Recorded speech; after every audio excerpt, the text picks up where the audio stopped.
जीवनार। मेरे राघवेंद्र सरकार को भी श्री जनक जी महाराज ने अति आदर के साथ अब जीवनार के लिए आमंत्रित किया है। श्री दशरथ जी को समस्त बारातियों के सहित और चारों दूल्हा सरकार के सहित श्री जनक जी महाराज ने आग्रह किया कि आप यहाँ पर जीवनार हेतु पधारें। यहाँ पर जीवनार का जब क्रम आया है तो गोस्वामी जी ने बड़ी सुंदर ढंग से यहाँ पर दूल्हा सरकार की छवि का अवलोकन कराना प्रारंभ किया। गोस्वामी जी महाराज ने किस प्रकार से दूल्हा छवि का वर्णन किया है, मैं यहाँ से चौपाइयों का गान करूं और आप अपने मन मस्तिष्क में उस छवि को बनाने का प्रयत्न करिएगा। गोस्वामी जी कहते हैं, श्याम शरीर सुभाए सुहावन देखो सिया के पिया। श्याम शरीर सुभाए सुहावन देखो सिया के पिया। श्याम शरीर सुभाए सुहावन देखो सिया के पिया। श्याम शरीर सुभाए सुहावन देखो सिया के पिया। शोभा कोटि मनोज लजावन देखो सिया के पिया। शोभा कोटि मनोज लजावन देखो सिया के पिया। जावक जूते पद कमल सुहाए पद कमल सुहाए देखो सिया के पिया। जावत जुत पद कमल सुहाए पद कमल सुहाए देखो सिया के पिया। मुनि मन मधुप रहते जिन छाए रहते जिन छाए देखो सिया के पिया। मुनि मन मधुप रहत जिन छाए हाँ रहत जिन छाए देखो सिया के पिया। पुनि जीवनार भई बहु भांति हाँ भई बहु भांति देखो सिया के पिया। पुनि जीवनार भई बहु भांति हाँ भई बहु भांति देखो सिया के पिया। अठे जनक बुलाई बराती बुलाई बराती देखो सिया के पिया। पठे जनक बुलाई बराती हो बुलाई बराती देखो सिया के पिया। जीवत दे मधुर धुन गारी हाँ मधुर धुन गारी देखो सिया के पिया।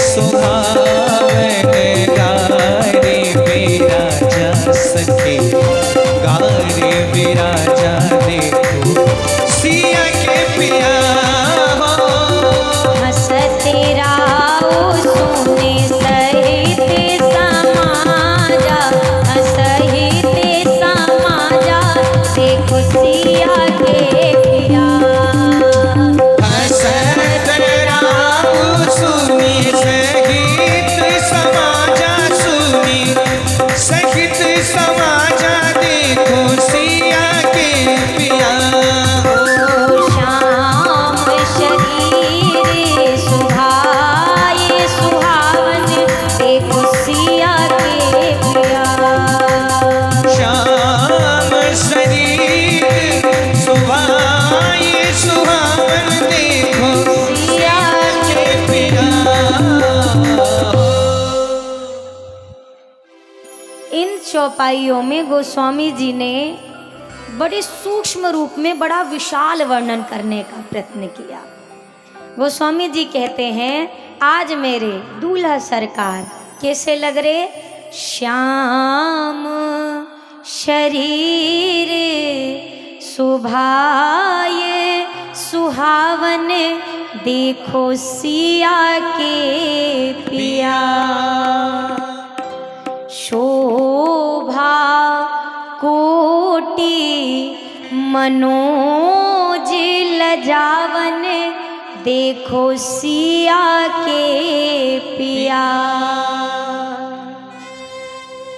मनोज कहे तो कामदेव, कोटि कहे तो करोड़ों।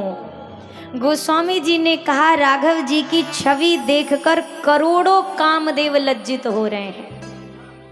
आपने देखा होगा पुरुषों में आपको सबसे सुंदर जो नजर आता हो, आपके पूरे शहर में जो सबसे सुंदर हो, कामदेव की सुंदरता के सरसों के भी दाने से कम हिस्से को लेकर वो इतना सुंदर बना है। पुरुषों में सुंदरता कामदेव से आती है, माताओं में स्त्रियों में रति से आती है। अब सोचिए कि सरसों के दाने से भी कम सुंदरता लेकर वो पूरे शहर का सबसे सुंदर आदमी बना है।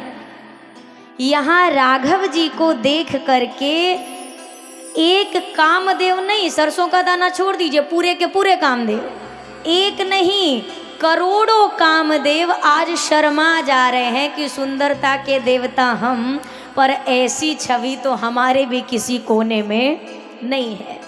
करोड़ों कामदेव को लज्जित करने वाली शोभा राघव जी की है। हमारे राम जी जब वनवास जाते गए ना, राक्षस भी जब पहली बार मिलते तो कहते देखो आप सुंदर बहुत हैं, आपसे लड़ने का मन नहीं करता है। वनवासी वेश में, तपस्वियों का वेश है, शीश पर जटाएं हैं, गले में वनमाला है, बिल्कुल वैरागियों सा वेश। उस स्वरूप को देख करके राक्षस कहते भगत नहीं, राक्षस, लड़ने का मन नहीं कर रहा, देखो आप लौट जाओ, आप पर अस्त्र नहीं उठा सकते हैं। विचार करिए, जब मेरे वही सरकार दूल्हा वेश में बैठे होंगे, वो बढ़िया सुंदर मड़ियों की मोर होगी, सोने का मुकुट विराजमान होगा और चेहरे पर मंद मुस्कान होगी, तो मिथिला वाले बचेंगे कि पगला जाएंगे। दूल्हा सरकार विराजमान हुए, आमंत्रित किया जनक जी ने, सभी बाराती आए, दशरथ जी बैठे, बड़े आदर के साथ जनक जी ने सबका सत्कार किया। स्वर्ण जड़ित पीढ़े रखे गए। अब भोजन समारंभ की बारी है। जितनी ये मिथिला की सखियां हैं, अब ये बड़ी तैयारी के साथ आई हैं। क्यों? क्योंकि यही तो वो मौका है जब हम अपने मन की सारी बात पूरी कर सकते हैं। कैसे पूरी करेंगी? ये खाएंगे हम गरियाएंगे, जब ये पाना शुरू करेंगे तो हम गारी सुनाएंगे, अरे हम सारी सरहद हैं, ये तो हमारा परम धर्म बनता है। एक सखी ने कहा पर हमने सुना है ये कोई साधारण मनुष्य नहीं है, ये भगवान है, पुरुषोत्तम है। एक सखी ने कहा पुरुषोत्तम को गारी कैसी? दूजी ने कहा गारी बिना ससुरारी कैसी?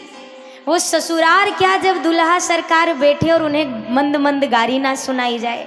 आपसे मैं निवेदन करूं कि हमारे अयोध्या धाम में जब भी ठाकुर जी का 56 भोग लगता है, अन्नकूट महोत्सव होता है, या स्वरूप सम्मेलन का होता है तो उसमें ठाकुर जी को भोजन पवाते हैं। जैसे अभी विवाह पंचमी कुछ दिन पहले गुजरी है तो उसमें ठाकुर जी को कलेऊ कराया जाता है। अब ये कहाँ हो रहा है कलेऊ? अयोध्या में। अब अयोध्या वाले अयोध्या में ही बैठ के अपने आप को तो गरियाएंगे नहीं, सही बात है ना। अपने राम जी को अयोध्या वासी थोड़ी ना गारी देंगे। तो अब चूंकि ये नियम है कि गारी तो देना है, तो हमारे अवध में जो मिथिला पक्ष के भाव में रहते हैं, यानी जो किशोरी जी के पक्ष में हैं, उनको निमंत्रण दे के बुलाया जाता है कि सरकार कर हमारे यहाँ कलेऊ है, आप आना, हम भोग लगाएंगे और आप हमारे ठाकुर जी को गारी सुनाना। उनको निमंत्रण दे के बुलाया जाता है। क्यों? ये मिथिला का अधिकार है और इस अधिकार को कोई उनसे छीन नहीं सकता है। भगवान को गारी देने का भी अगर किसी को हक चाहिए तो बड़ा बड़ा धर्म करना होगा, बड़ी तपस्या होगी, तब ये मौका मिलेगा, नहीं तो ये सौभाग्य भी मिलने वाला नहीं है। ये सखियां आकर खड़ी हुई। अब राघव जी की ओर सबकी निगाह के जल्दी से ये कौर उठाएं, हम गारी दें। एक कहती है, सुनो ना, हमरे दुल्हा सरकार बाकी दुल्हों की तरह नहीं है, हमरे वाले बड़े अच्छे हैं, बड़े सीधे हैं। देखो ना, हम जो जो कहते जाते हैं ये मानते जाते हैं, कभी हमसे कोई ना नुकर नहीं किया, जो हमने कहा माना। आपको मैं बताऊं, राघव जी जब आए विवाह मंडप में जाने लगे तो मेरे राम जी बड़ा तेज तेज चल रहे थे। अब चूंकि ऋषियों के साथ चलने का अभ्यास है, ऋषिजनों के साथ तेज तेज। अब सखी ने कहा, अरे इतनी तेज? अब दूल्हे की चाल तो थोड़ी अलग हो जाती है, भले 180 के स्पीड में चले लेकिन मंडप में जाए तो हौले हौले जाना पड़ता है। तो अब सखी ने कहा, ओ सरकार, ताड़िका मर चुकी है, अब आपको जंगल में नहीं जाना है, आप विवाह करने जा रहे हैं, अरे थोड़ा आराम से चलिए। चलू धीरे धीरे लालन लली के अंगना, आराम से चलिए, किस बात की जल्दी है।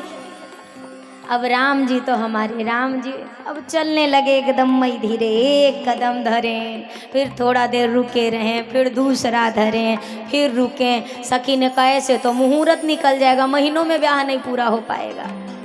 अब कहती हैं, ओ पग धीरे कैसे दुल्हा धरत ये सखी, ओ चले ऐसे जैसे कोल्हू के बरद ये सखी, पग धीरे कैसे दुल्हा धरत ये सखी। जैसे कोल्हू का बैल नहीं हिल पाता बेचारा, ये हिल ही नहीं पा रहे हैं, कैसे ये चल रहे हैं इतना धीरे धीरे।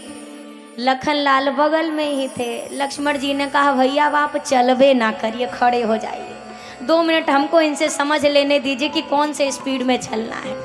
लखन लाल ने कहा, सखी बोले लखन सुनोरी आली, बड़ी यहाँ की रीते निराली, और कही विधि चले कि परे न गाली, जो भी चाल चलो सब ही में, अरे देती दोष बताए, जिनकी माया वश जग नाचे, उनको सखियां रही नचाए। जिनकी मायावश संसार नाचता है, सखियां उनको अपने इशारों पर सारा कुछ सिखा रही हैं। लखन लाल से सखियों ने कहा, सरकार अवध नहीं ये है ससुरारी, और सुनो यहाँ पग पग पे गारी, शान गुमान धरो ताखे पे, आओ गाल से कार। मिथिला का एक नियम है, सिल और बट्टा जानते हैं ना, सिल बट्टा, जिसको लोढ़ा भी कहते हैं कहीं कहीं, सिल लोढ़ा। तो एक रिवाज है, जब दुल्हा आते हैं ना, तो जो सासू माँ होती हैं वो लोढ़े को दीपक की लो में हल्का सांच दिखा के गाल सेकती है, ये रस्म है। जब लखन लाल ने बीच में बोला तो सखी ने कहा, बड़के का तो एक ही बार सेको, छोटके का 5-6 बार सेको। काहे? बोला बतिया बतिया पे गाल ही तो फुलाते हैं, सेक सेक के इनका गाल ठीक करो। शान गुमान धरो ताखे परे, आओ गाल से काय हो, जिनकी माया वश जग नाचे, उनको सखियां रही नचाए। पूज्य संत चरणों में मेरा बारंबार प्रणाम। अब राघव जी मेरे विराजमान, सखियां ऊपर से। अच्छा, मिथिलापुर वासी जो बड़े हैं, वृद्ध जन हैं, वो किशोरी जी को अपनी बेटी मानते हैं। जो युवा हैं वो आज भी परंपरा है, चूँकि मैंने स्वयं दर्शन किया, सौभाग्य मिला। जो छोटे हैं किशोरी जी से, वो किशोरी जी को अपनी बहन मानते हैं। आज भी ये नियम है। अब अगर वहाँ के युवाओं की किशोरी जी बहन हो गई तो फिर ये जो युवा हैं ये राम जी के क्या लगेंगे? सार लगेंगे ना। मिथिला के युवाओं से बारातियों ने कहा, तुमको संसार में दूसर कोनो रिश्ता नहीं मिला, तुम्हें सार ही बनना था, और कछु बन जाते, सार बन गए। युवाओं ने कहा, सुनो भैया, या पूरे संसार में राम नाम एक सार, और हमरी समता को करे हम सारहु के सार। पूरे संसार का सार है राम नाम, और हमारा सौभाग्य हम सार के भी सार हैं, तो हमसे ज़्यादा बड़प्पन किसका। अब ये सखियाँ कहती हैं जल्दी जल्दी ये पाएँ। सखी ने कहा, सुनो, ज़्यादा गारी मत देना, बस रीति पूरी कर देना, काहे कि बहुत लजीले हैं हमारे दुल्हा सरकार, ज़्यादा नहीं। बोला बिल्कुल बिल्कुल, बस रस्म अदा करेंगे, ज़्यादा गारी वारी नहीं, एकदम रस। अब हुआ क्या, भोजन परोसा गया। अब हमारे दूल्हा सरकार के मुखमंडल पर मोर की लड़ियाँ लटक रही हैं, तो पाना है तो मोर की लड़ियों को हटाना होगा ना। तो मोर की लड़ियों को हटाकर कुंडल के पीछे किया। अब राघव जी का वह सुंदर सा मुखारविंद सामने आया, ऐसा मानो जैसे बादल के पीछे चांद छुपा हो और बादल हट जाए और चांद खिल उठे।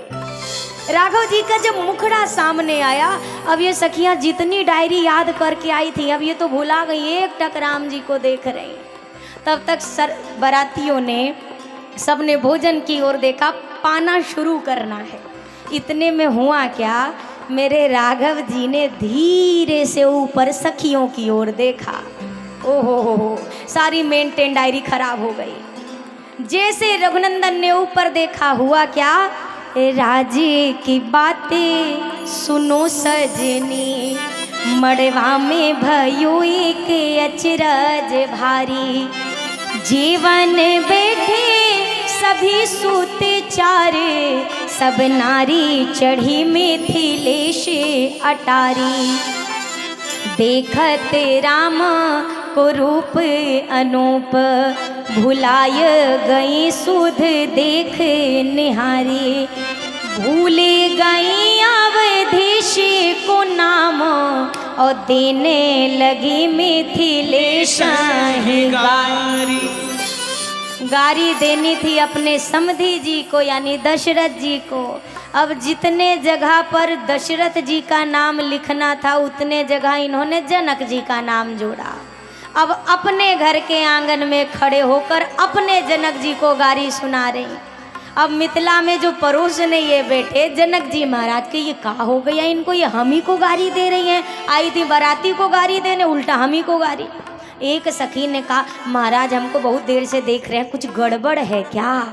अब होश आया, कुछ नहीं, पूरा ही गड़बड़ हो गया। सखी ने कहा, तुम ही तो कह रही थी बहुत सीधे हैं, गारी मत देखना, देख लिया कितने सीधे हैं, सब कुछ गड़बड़ कर दिया इन्होंने, मुस्कुरा के देखा। सखी ने कहा, अब नहीं छोड़ेंगे। राघव जी के सामने भोजन है। जनक जी कहते हैं, सरकार शुरू करिए। अब राम जी थोड़ा संकोचवश, ऐसा थोड़ी ना हमारे आपकी तरह थाली आया नहीं शुरू भय, थोड़ा आदमी एक मर्यादा रखता है ना कि हाँ एक आध बार आदमी, थोड़ा शुरू करिए, तब शुरू करे। अब राम जी बैठे, तब तक सखियाँ कहते, ये नहीं खाएंगे। पूछा क्यों नहीं खाएंगे? बोला ये खाने के पहले कुछ और खाएंगे। क्या खाएंगे? सखी कहती है, मेरे शब्द नहीं है, बुरा मत मानियो, हम मिथिला वालों की बात कर रहे हैं। उस सखी दा बबुआ जी के गारी, ऐसे ना खई है सखी दा बबुआ जी के गारी, ऐसे ना खई है सखी दा बबुआ जी के गारी।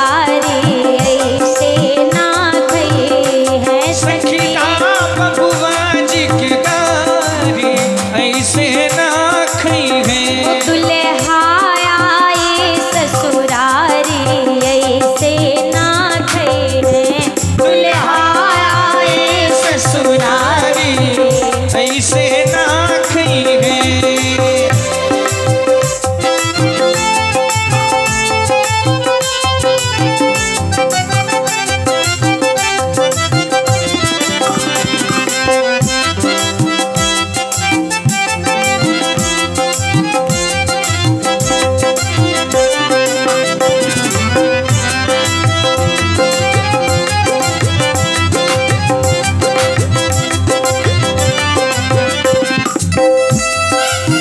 बोलिए मिथिला के पाहुन की।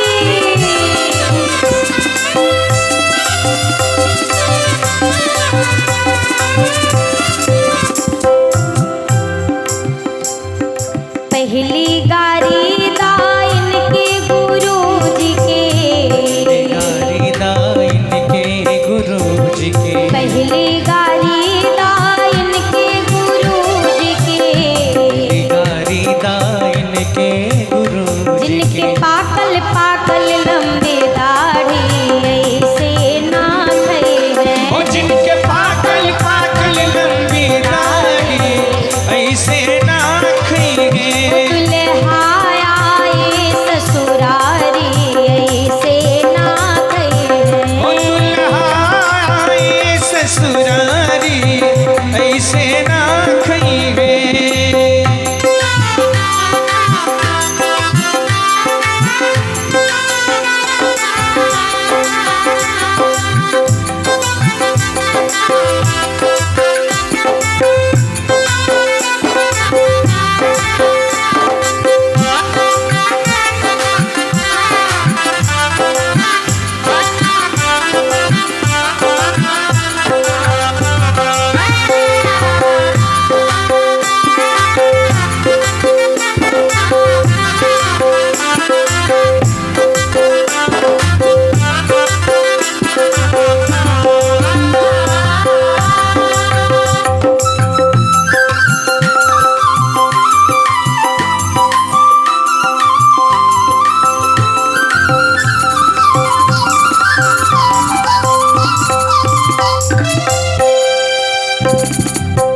फिर गारी दाइन के पिताजी के।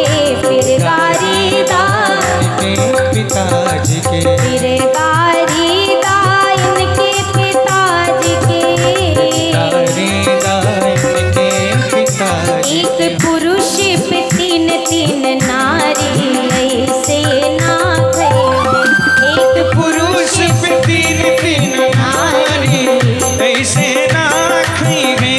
बहुना आए ससुरारी ऐसे ना खई है। ओ पहुना आए ससुरारी ऐसे ना खई है। ओ सखी दुल्हा जी के गारी ऐसे ना खई है। सखीदा दुल्हा जी के गारी ऐसे ना खई है। बबुआ आए ससुरारी ऐसे ना खई है। बबुआ आए ससुरारी ऐसे ना खई है।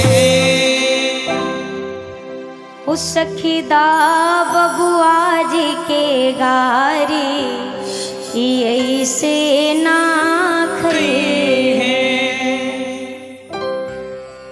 बड़े आनंद के साथ मिथिला के भावों का दर्शन कराया गोस्वामी जी ने।